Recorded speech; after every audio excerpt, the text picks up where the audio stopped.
Welcome to BuildWise, a podcast where construction meets wisdom. Join us as we explore the ins and outs of the construction industry. We're going to share insightful tips, dive into the latest trends. Whether you're a seasoned pro or just getting started in your journey in construction, BuildWise is your go-to source for valuable insights. Let's build a smarter, wiser future together. Like and subscribe now, and stay tuned for a foundation of knowledge in every episode. I'm your host, Dan O'Neill, and today we're talking about superintending. Right? That's right. Okay, so you've been a superintendent. Shut up. I mean, just informing everybody. But you've played like every role on a job site pretty much. Yes. And I believe you said that being a superintendent was your preferred role. Or is that not correct? I started out doing, sweeping floors, laboring, and, Right. Learning the different trades.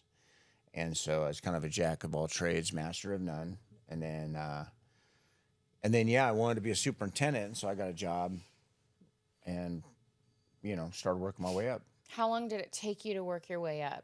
Because, if anybody's out there wanting to be a superintendent, what kind of experience, do you have to acquire in order to get to that role? Well, if you read some of the stuff out there, depending on what you're applying for, so let's just say some commercial tenant improvement stuff, or maybe it's 5 to 10 years experience in something related like that. Okay. I think you need to have a lot more when you get up into the bigger commercial stuff. Yeah. I Makes think sense. it should be 10, 15 years minimum, because there's so much that goes into it that you really need to know. Yeah, because I was reading some statistics on just being a superintendent and what it requires. It says that on average, your typical superintendent begins that role at about age 46. So it tells you that a lot of experience is required before you can really get to that role. Which, I don't know, is that something that you have found, that usually they're older folks? I guess just statistically, you got to know how to talk too.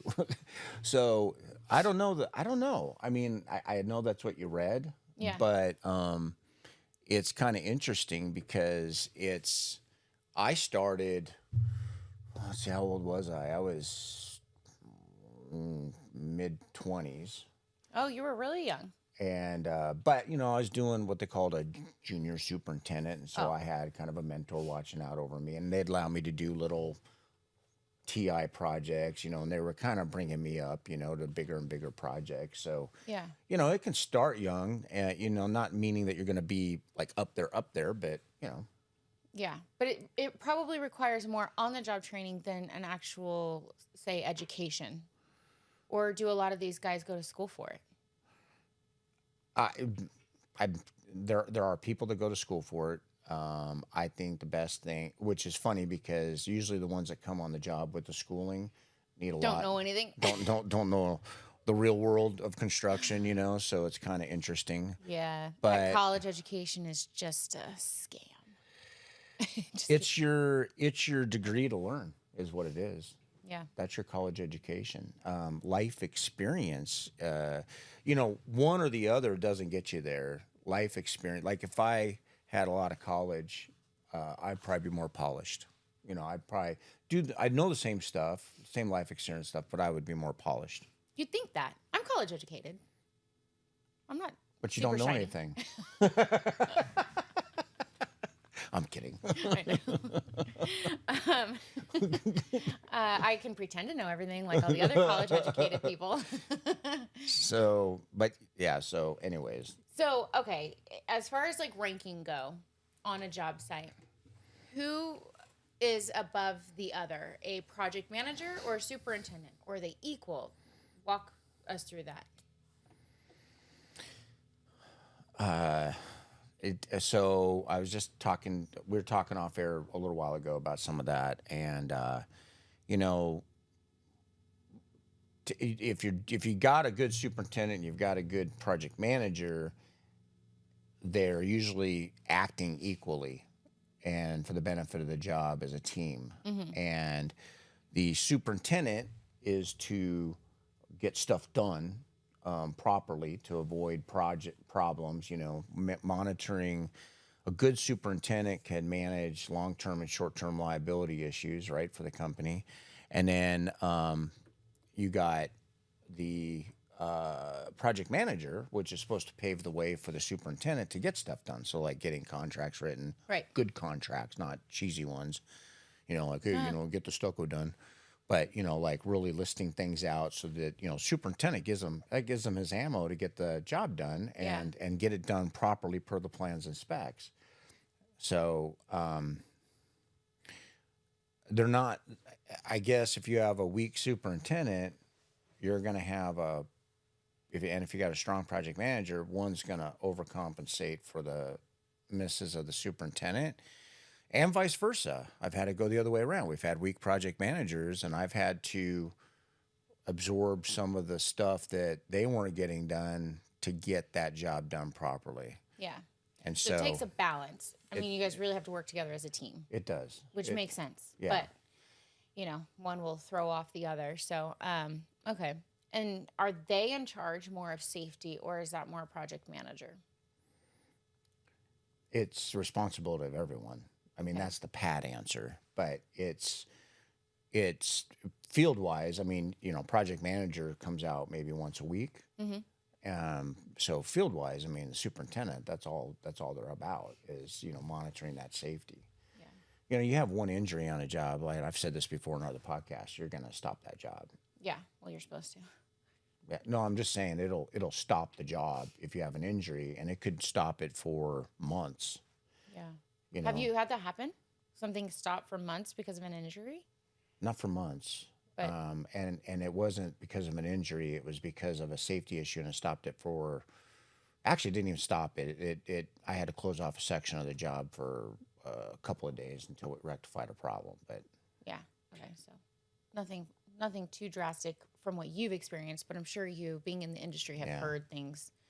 Well, I had a friend of mine owned a construction company, and I'd actually worked for him, and then I'd left.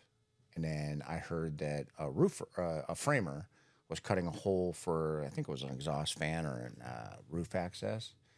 And the framer had been doing it for decades. And he actually went to push on the plywood, fell through on his head and killed him.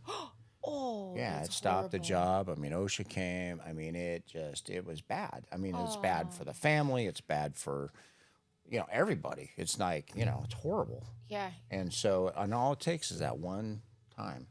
Yeah, but he was an experienced contractor, but did he just not have the right tie downs, or did he, do you know? Hey, obviously it wasn't tied off. Well, I mean, I don't know. But I mean, he's on top of a roof with parapet walls, so he probably thought that he was fully engulfed. But, it was just a tragic accident. So tragic accident, but sounds like it could have been avoided. So it could have been avoided. Yeah. Yeah. That's why safety's so important. So I was reading and just kind of trying to find out, like, how many superintendent jobs really are out there and available to people. It discussed in this article that I was reading that there's about 206,000 roughly superintendents currently working in the United States. I don't know. Sometimes I think that stuff's kind of fascinating because that doesn't seem like a whole lot. It almost seems like there's room for more jobs to open up for superintendents. I mean, obviously, as the demand is needed, but 206,000 out of all the people in the United States and all the jobs in the United States doesn't seem like that 206,000 working? I mean, I doubt all of them are working. Yeah, because didn't you say, I think you said in one of your episodes that you have walked in, sometimes the problem can be that they're a little reactive on the job. They're not proactive. And you walked in one time and they're all just like sitting playing blackjack. And you're like, no. Yeah, I walked into this one job and we had 5 superintendents and 4 people working on the job. And, 2 of the guys are playing blackjack. And I'm like looking around going, I wonder why nothing's getting done. Yeah. And I wonder why we only got 4 people on the job. That was the big, what was it? Like apartment retrofit project. I don't want to say the name, but yeah. Yeah. That's fine. Well, so out of those 206,000 or so jobs, it claimed that there's only about 3% women working as superintendents, and we're going to be getting into another separate podcast about women in construction specifically. But I just found that to be interesting. Have you ever come across a female superintendent throughout years? Yeah. Yeah. Yeah. I mean, I, you know, honestly, it's, you got to know something about construction, but most of it is knowing what to look for in construction and how to read plans and how to solve problems. So it's really a big problem solving adventure. Yeah. I mean, that saying that, there's no problems, just solutions. Yeah. Well, construction is nothing but one big problem.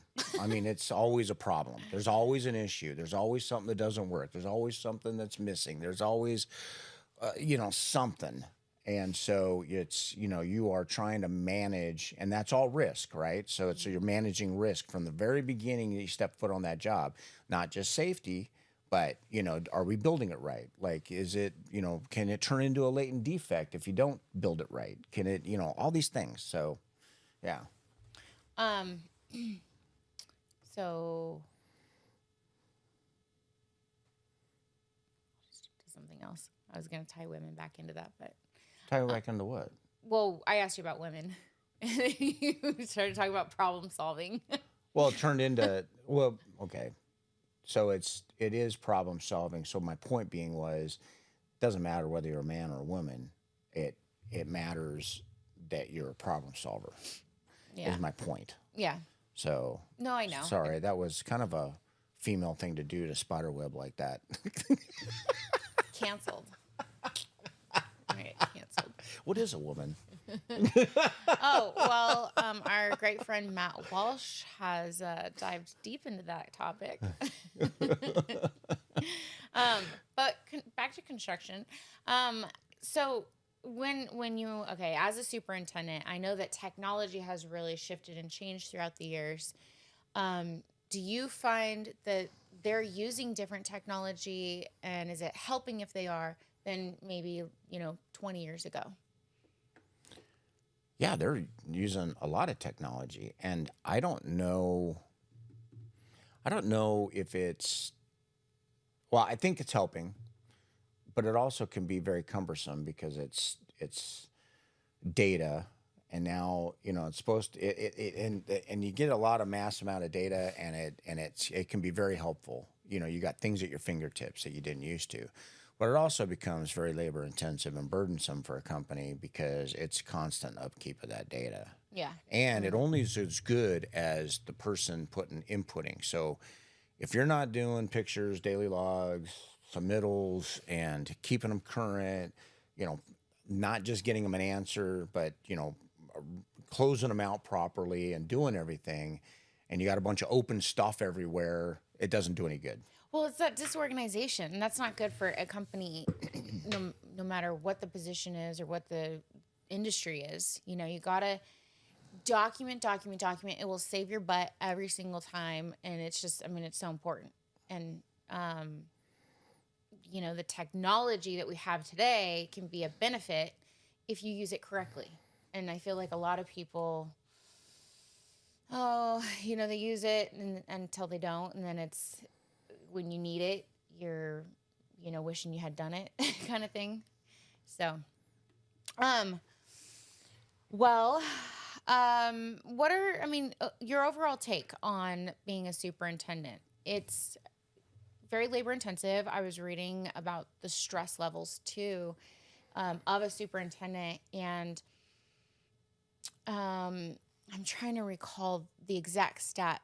I'll have to look it up again, but just really, it was really pointing to the fact that superintendents are one of the most highly rated, or jobs that are highly rated for stress.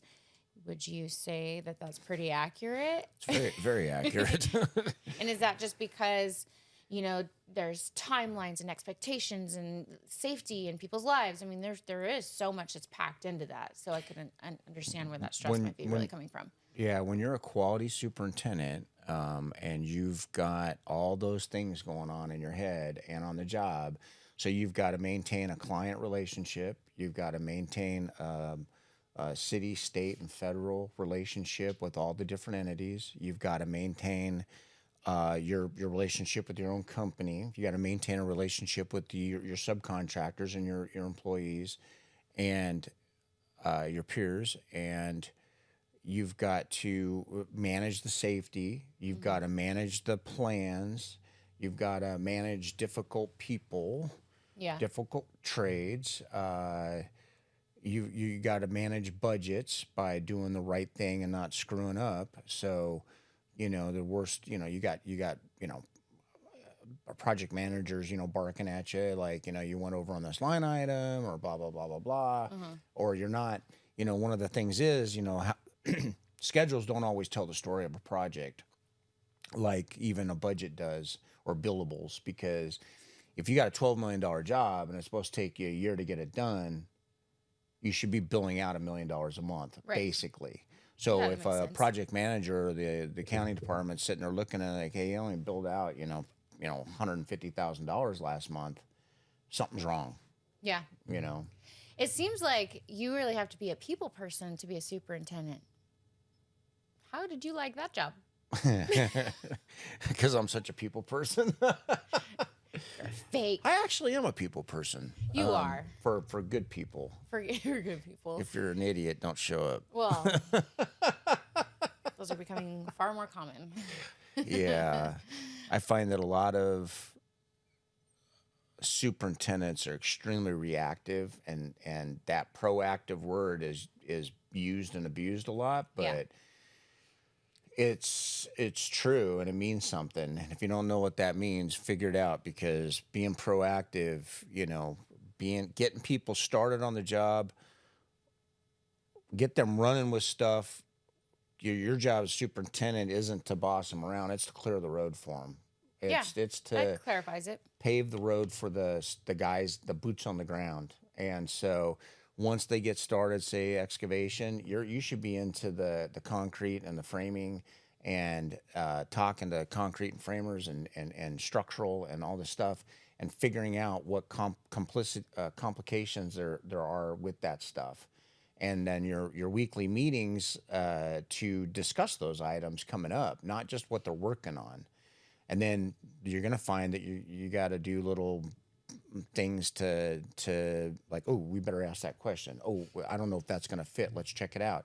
So that by the time they're done excavating, there's no holdups on the concrete or the structural, and there's no holdups, on the framing, And so, and then you just keep going out ahead and ahead and ahead and ahead of everybody, and then you clear the road for them.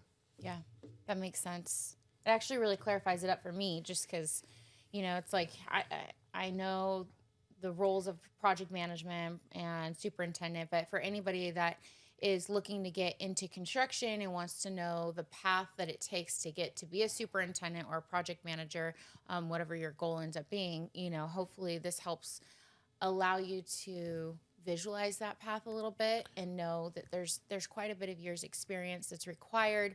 And you got to be a people person.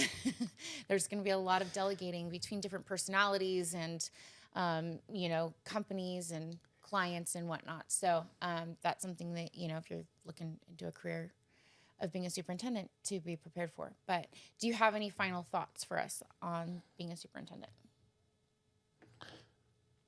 There's a lot, but you told me to keep my answer short. Well, yeah. It's there's a lot, actually, and we need to probably do more on this subject. I probably one of my favorite jobs to do was superintending. Okay. You are the most. You either make or break that job as a superintendent. A bad superintendent can just cause havoc for a construction company, a project. A good superintendent, man, client relationships go high. Next job comes, they're requesting you. You can really take and make that project happen and happen, well. And then, if you're doing it well, it's usually within budget. You know, if you're watching out for all those risk things, you know, there's nothing worse than a superintendent making mistakes. He didn't read the plans or didn't get the right paperwork, and then somebody makes a big bad mistake, and they're ripping stuff out at the contractor's expense and slowing down the job. Now he's hit with delays. That's that is bad, and that's what you've got to work hard not to do. Yeah. Well, it does seem like it's a pretty in-depth role, and so we can always delve deeper into this topic, kind of dissect it more. But I appreciate you just kind of opening that can of worms because, well, I mean, sounds like it's a can of worms, and there's a lot that goes into being a superintendent. So to get like kind of a snippet of it is, beneficial for people who are looking to possibly take that path. Yeah. Yeah. All right. Well, I think that's all we have time for today. If you haven't already, like and subscribe. Now, go ahead and do it. I'll wait. Right now. Right now. And, share this video. I'm hoping we're putting stuff out. If you have some new superintendents or people that want to be superintendents or to get to know construction, turn them on to the podcast and, invite them to ask questions and stuff like that. And we're going to try and monitor it the best we can. And maybe we'll bring up some of those topics later. But we really appreciate you guys watching, and thank you. And we'll catch you later. Bye. Bye.